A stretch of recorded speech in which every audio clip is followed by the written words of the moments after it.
I wrote a song,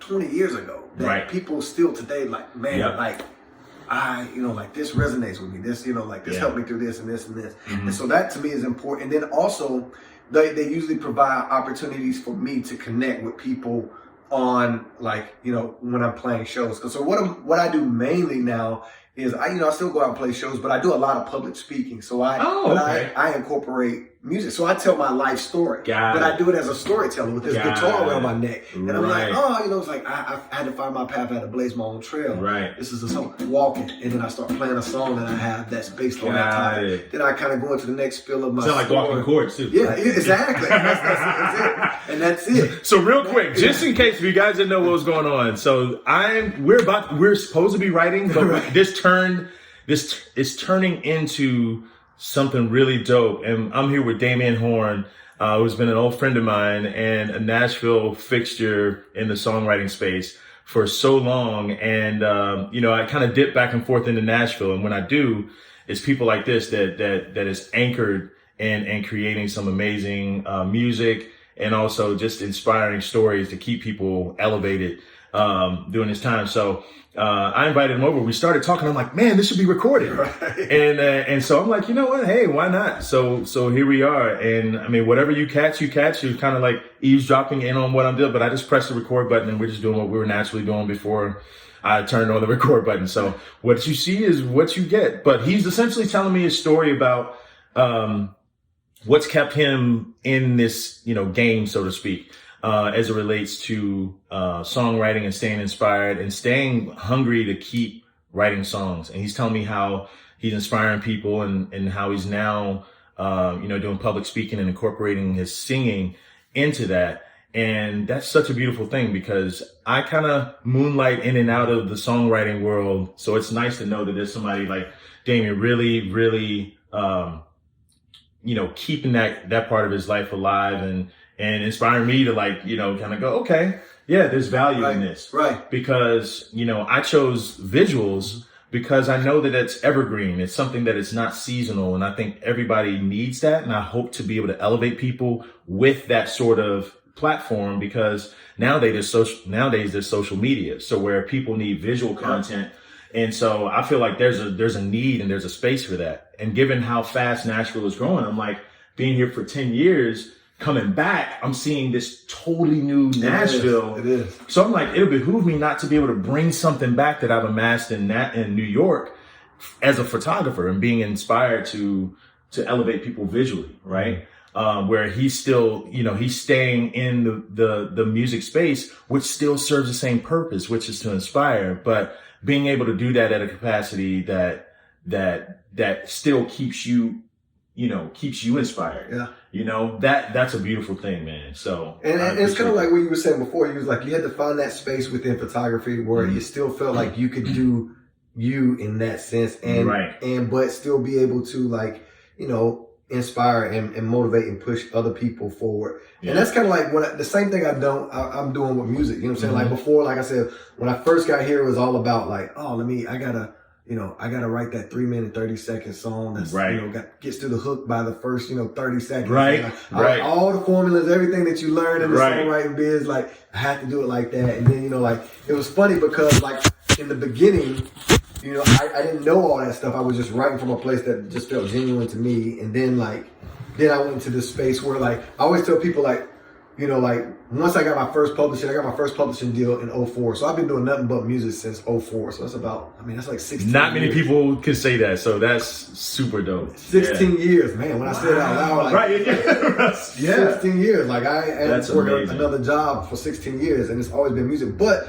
kind of sometimes the downside of that is there was this real space for some years where, when it becomes the burden of your livelihood, you know what I'm saying? Before that, it was just I'm writing songs, I feel this song, I love this, feels good to me, and I can just do it, blah, blah, blah, and then I go to my job, you know what I'm saying? It's go back. But now it's this song's gotta pay my rent. This song is so it started changing, you know what I'm saying? That's a totally new paradigm. Yeah, so it started making things a little tight. More tight. Yeah, exactly. That's right. Way more tight, and then took me a while to get past that phase, and I had some success in just being able to, but what happened in the process of that, this industry is so up and down, man. Like at one point in time, I was out on the road with John Legend. Right. Then that, went down, and then went out. You know what? I remember when you came to New York, John Legend was at Bitter End. When you performed. Yes. I was there. I was there. Yes, that's correct. Man, dude, like that was like the that was the epitome of like your grind. It was. It really was. Like that night was like, and it was funny because I had met John like multiple times before that. We had connected multiple times before that, and it was just like, like, oh man, we're gonna do something. We're gonna make this happen. Right. But it just kind of, life happens. Right. how it goes in that. And then finally we got that that little showcase at the Bitter End in New York. Yeah. And he showed up, and like I thought he wasn't gonna make it on time, and he finally walks in. He got his place, and like that night couldn't have went better for me. Right. You know what I'm saying? Like people laughed when I said something funny. Like, quiet during the songs, applause when the song. It just went well. And then afterwards, like it was. Yeah, tell me what happened with that. So so after that was over with, like people who were just there just to watch the show lined up. It was like, man, you're awesome, blah blah blah, connecting with me. And John, I remember John went and got in line behind the people. Oh wow! And walked over to me. Shut up. And that just made me. And he goes, Damien. And when he spoke to me that day, it was the first time it was like he saw me. I felt like he saw me. You know what I'm saying? He's like, oh, okay. So now this was prior to you working with him? This is prior. This is right when it happened. So like I met him here in Nashville at this place called The Spot. John is like the little Five Spots? No, not the Five Spot. The Spot. Yeah. Yes. And it was like a little private corporate. I think John Rich was one of the owners at the time, and a couple other people. It was like a private spot for kind of like celebrities come to hang if they're in town. Got it. And they, you had to have like a special something to get in or whatever. But I would play there. Right. And he had played a show at the Ryman, I think, that night, and he was with Christy. He was with her then. Yeah. And they came in. They were playing pool, and I was in there playing. I was like, oh, John just came in. I was like, I gotta pull out all the stuff. So I was playing, and then he walked over, and his manager, tour manager, walked over, and they just kind of switched information. I was like, man, I like what you do, man. Blah blah blah. He's like, let's connect. And I was like, love to. So I got his information, and I hit him up that day. I was like, man, it's great to meet you, man. Love to work with you, but I didn't want to be germy, so I just I sent one message. I left it alone. I was like, all right. And I never heard back from him. I never heard from him. And then I think I sent him maybe one other text after that. Never heard from him. And so that summer, I went and played Austin City Limits. Oh, okay. And he was playing, of course, the big stage there. And I was playing on one of the little side stages. And we ran each other again. Wow. I was like, Damien. I remember I met you. He's like, oh, yeah. He's like, man, we got to connect. I was like, yeah. And so, like, we did the same thing. I was like, hey, good to run into you, man. Right. Good to, let's connect. Listen, man. We kept doing that. Until I ran into him in Japan. I was doing a U.S. Soul tour. It's supposed to happen. It was. Man. And that's what it was. That's what happened. And so eventually what happened was, he's like, all right, I'm getting you up to New York. Let's do a showcase. Let's sit down. And his tour manager had taken a real liking to me. So he was like making sure, like, he's like, I'm going to make sure this happens. And like, he brought me to New York. He's like, let's set this up. Let's meet some labels. Let's get John out to this, like, and so that's when that was the first time, like, John, like, literally came out, like, just to see me and see what I was about. And then after that, he's like, man, like, he's like, come, let's meet at the studio tomorrow. Let's talk, man. See what I can do. I was like, man, I appreciate that. So I went to the studio next day. This is when he was working on the album he did with the Roots, the Wake Up album. Right. It was during that time. It was in the studio. That's funny. Yeah. And that's right when all that was going on. And I was sitting there just talking to him, and he's like, man, what do you think I can? How can I help you? I was like, bro, shit, you just need to just let like. Give me an opportunity, like, let me get on a couple stages with you, like, open up or whatever. I was like,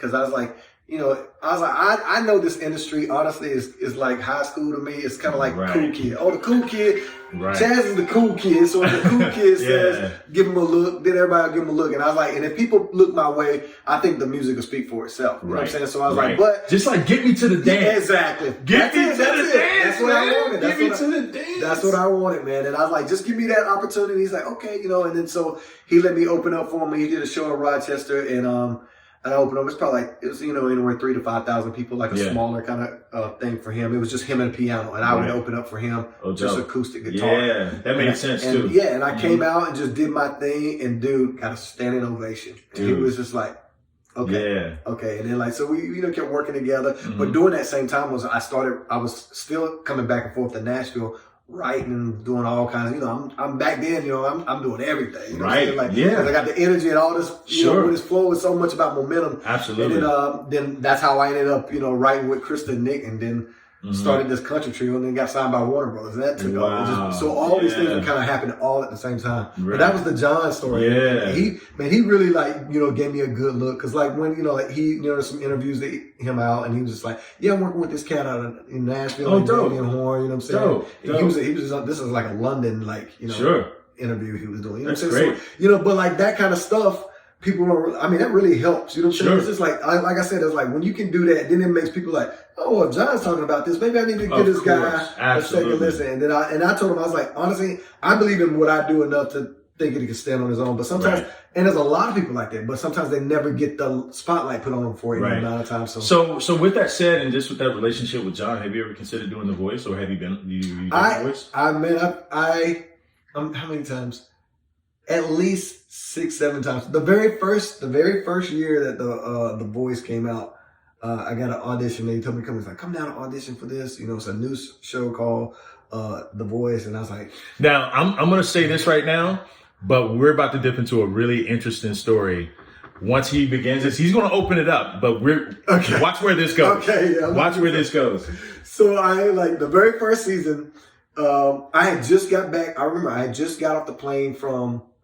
It was either Dubai or Abu Dhabi, because I was over there doing USO, playing for military stuff, and I was still doing, doing stuff with the trio that I had been working on, the country trio, The Farm. Right. We were writing, getting some momentum going. I went over there, and we had a deal on the table, and I got off the plane, and my friend Deanna K, Deanna K? I know you know. If I know you would know her. She's phenomenal. Is she tall? She's kind of short, little blonde, spicy, Deanna K. Deanna K. I'm gonna show you. Yeah, if you show me a picture, she's from the whole mafia days. You remember? She used to date Corey Gearman back in the day, and if I show you a picture, you know exactly who she is. Deanna K. But she does a lot of work with a lot of these shows and that kind of thing. She's come do an audition. She's like, you would do good on the show. You should come do it. It was the first one. She's like, this is gonna be the next American Idol thing. It's gonna be so I went and auditioned, got on the show and everything, and then after I got on the show, and my boy Xavier got on the show, and he won that season. That's the very first show. Xavier or Javier? Why I say Xavier? Javier. Which knows Matt Cousin. Exactly. So we'll exactly. So go Javier. ahead. So Javier gets on there.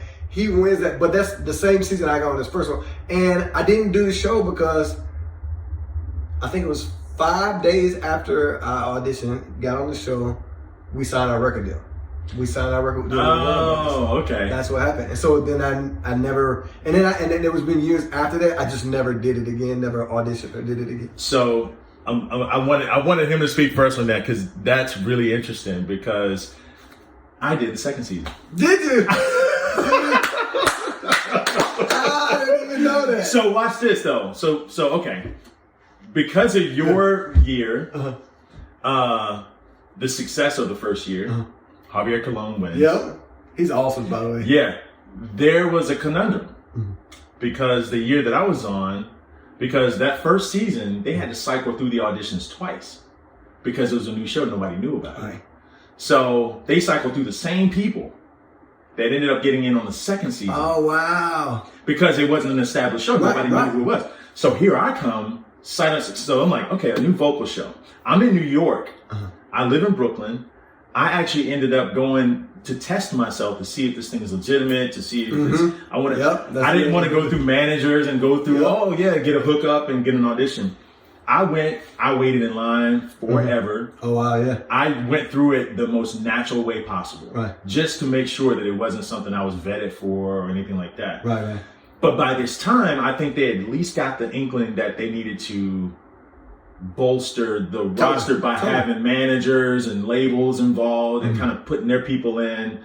And there were some celebrities that I met. I actually I've had a great, I formed a great relationship with Fab Morvan. Oh, wow. He was on the same season I was on. Oh, wow. He didn't make it, but they never publicized it because because his whole story would have been, of course, if he could really sing. Right. So that was the hook in the story. But the bottom line was, I made it. Right. I made it, But the thing is, I was competing against people now who were put in through their management. Right. Yep. So they needed the ratings, they needed the people, That's and all that stuff. So I was literally in Burbank, California for 2 months. The birth of my son, 5 months at this point, was 5 months. My son's mother and them, they flew them out. They flew my mom out. Everybody did the whole thing. But essentially, I was there, as I've surmised over the years, I was there essentially like glorified backup for those who were in position if they didn't make it. So I was like a reserve. Oh, wow. Yeah. That's what it ultimately ended up to be, because the night that we were supposed to, my live audition, because they sequestered us to a hotel in privacy, they took our cell phones and everything. Oh, wow. It was a thing. Wow. Yeah, it was a thing. Right. So, because obviously I think they didn't want to, have it be publicized or whatever. But the bottom line was, I'm sitting there waiting. So we're at Sony Studios, and we hear next door like the whole the blind auditions, and so we had people. I'm literally like fourth up after the first 2 nights. So I was on the third night, based on how they did it. I was like the third night, which was like everybody had already been picked, and it would have been like it has to be somebody stellar or whatever. So I'm back there, hair and makeup, the whole 9 yards. My vibe, because I don't know if they did this the first season, but you had to essentially like, what labels do you like? What do you like to wear? So you can find your identification. I never got to that part of the process. But that was part of the process, like your vibe and everything. So, and here I am, bald black dude, vibe and swag and all the things, right? And I'm waiting, I'm hearing the cheer, I'm hearing my friends get selected. And we're all getting excited. We're all backstage, waiting. And the producer, I think, Chad? Is that right? Maybe it's Chad. Tall, skinny, white dude. Anyway, I forget. But anyway, he came back to all of us in the trailer and was like, brought us all over to the hangar next door to the studio and was like,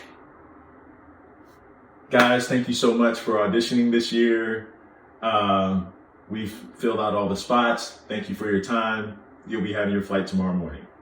I never had an opportunity to do the blind audition. Oh, man. Although I was touted because we're all essentially like at singer college. Because we were sequestered in this hotel and we all just sang and vibed and hung out. It was it was so dope. Like I met so many great people, but to have that experience and to not really have the experience. Kind of left a bitter taste in my mouth. Right. And it's funny because people were like, Chaz, yo, if you're not top 5, it's stupid. Like this thing is rigged. Like it was cool to get that feedback from colleagues and friends, but to not be able to realize it, kind of was like Well, it's like, after that kind of experience for me, there was a couple other auditions that I did throughout the time, but I never got to the point where like I actually would follow through on it. First of all, like, I got friends who like, I feel like sing me under the table who could not get on the show for whatever reason. So I was like, all right, okay, if they didn't pick that person, then there's no way I'm getting picked. So my friend, you know Tabitha Fair didn't get on? What? Right. That's what I'm, exactly. Tabitha's a beast. Exactly. Just so you know, Tabitha's a beast. So that's when I get it because I know it's television as well. Because no matter at the end of the day, like you said, they kind of have to vet people to get numbers and ratings. Right. So you know what I'm saying, like because that's what they kept reminding us. They're like, keep in mind. We are producing a television show. They kept reminding us. That was almost like that's number one. That's number one. That's above the talent. Like it is. It is. That's the only way you can explain somebody like her not being able to get on that show. Right. You know what I'm saying? So that to me is just like, oh, okay, well then, Yeah. But anyway, okay, so I asked that after the John Legend story because now he's on there as a judge. Yeah, now he's on there as a judge. So now that's why I'm like, okay, well, would you revisit that relationship and entertain that possibility because of that relationship? Well, I think that would be you know, it'd be a great story. It'd be great television. Right, great television. It would make great television. Yeah. It would make great television. Yeah. Because then it's like, oh, I remember this guy. This guy opened up for me. I did this for this guy. This is, I would say, you know, like, if he's on there next season, I would go that route. It's not a bad idea. Yeah. But, you know, Chaz May. Well, she just got married. Her last name was Barnes. I don't know what it is now. Her name's Chaz May. She was here forever and did a lot of stuff. She lives in New Orleans, but she's on this season. Oh wow, of The Voice. Oh good. And I'm trying to think who. She might be on Team Legend. I can't remember. But yeah, she's on this season. There's a couple people I know. Every year there's somebody we know. Yeah, exactly. Yeah. Every year there's somebody we know. Have you seen that show? Okay, so this is a segue because we're talking about like reality TV. So have you seen that new show called I Can See Your Voice? No. Okay, so the premise of this show is they have singers and not singers that lip sync to either their voice or someone else's voice. And there's one contestant and then there's some celebrity judges that help them vet to see who was really singing. That's kind of cool. So you come out there and they coach these people to be very stoic and not really give anything away. Right. So say, for example, if I show up there, it's like, hey, we have Chaz Langley, the photographer from New York City. And I have a camera on. I got the camera regalia. Like, and then I come and I lip sync to my, people voice. Knowing me, people who, like, I would sing to my own voice, but they would edit it in a way where it sounds, well, they know everybody's lip syncing. Right. But it's just a matter of the judges and the contestant to say, I don't know if his mouth moves right. I don't know if he's a real singer. I had to like stoically like try to sing it. I'm not going to try to bomb that, like make it dope and be like, he's a singer. Right. So they try to leave it ambiguous enough to where the untrained eye of the contestant will be like, I don't know. I think his mouth moved kind of weird. I don't think he's a real singer. He didn't hold the mic right. His mouth didn't really say. So they go down the line through this whole process, and then they win money. They stack money, and these celebrity judges kind of help them. Like, I don't know. I believe him because, and then they kind of help steer them. What is the name of it again? I can see your voice. I can see your voice. Okay. Yeah. But you know what's crazy? There's a vocal coach named Natalie Weissman that actually stumbled into Natalie Weissman. I'm shouting you out, girl. That has parlayed this into because she's a vocal coach. Like she's a beast of a vocal coach. Follow her on Instagram. She's got Natalie Weissman. I'm gonna right now. Dude, she is dope. So she's parlayed her watching the show because she has a lot of students that she has on the shows. Right. So she sees the show. It started off like a total accident. She totally had her iPhone recording her watch the show with a friend. And so she's sitting there watching it. She's hilarious at the same time. If you follow her IGTV channel, she's on there literally going, oh my God, I know her. Like, what's the concept? And she does a lot of cuts in her talking. So it's like very fast paced. Weiss. I'm sorry. Weiss. I said Weiss. Okay, Weiss. Got it. Oh yeah, totally. She works with everybody. But she's been showing a lot of her. I got some friends. She records a lot of her vocal sessions, and she shows how she's getting people to reach their best voice, or whatever. Right. But anyway, so she's doing like this comedy thing where she's watching this show, going, what a great concept! This is cool. So everything's cut really fast. It's really funny to watch her watch the show. That's cool. So yeah, so she's found a little niche in that, but so many creative ways of doing, that's what it is. It's about being creative, staying creative, and like there's always something else to reach out for and grab for. Right. You know what I'm saying? It's like, and like, if you want to be creative and stay in that field, you know what I'm saying? You just got to be innovative and stay creating. Yep. So with that, we are about to write a song with the last hour that we have together. Right. And, but this was great to just hang and really kind of connect with a fellow creator in a different capacity and be back here in Nashville and really kind of just entrench myself and really, just connect with old friends, create new relationships and bring some of what I'm about and who I am and what I've learned back to the city that raised me. So it's great to have my boy Damien here to chat with for a little bit. Hopefully this video will last in infamy and you will see things grow from this conversation And, you know, this could be a regular thing. It could not be. But it was just fun to record this and open this conversation up to you guys. So, yes. So we're going to sign off for now. Go write a song. So till then, peace. Peace.